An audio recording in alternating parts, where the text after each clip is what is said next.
বিশ্ব বাণিজ্যের ম্যাপে তাকালে দেখবেন এশিয়া থেকে ইউরোপে মাল পাঠাতে হলে মালাক্কা প্রণালী এবং সুয়েজ খাল ঘুরে যেতে হয়, যাতে সময় লাগে প্রায় ৩৫ থেকে ৪০ দিন। কিন্তু চীন এখন প্রকৃতির পরিবর্তনে সুযোগ নিচ্ছে। গ্লোবাল ওয়ার্মিং এর কারণে উত্তর মেরুর বরফ গলছে, আর চীন তৈরি করছে তাদের উচ্চাভিলাষী পোলার সিল্ক রোড।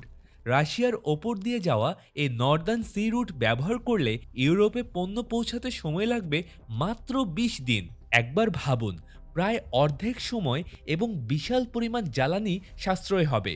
কিন্তু এর পেছনে চীনের আসল উদ্দেশ্য কি শুধুই ব্যবসা?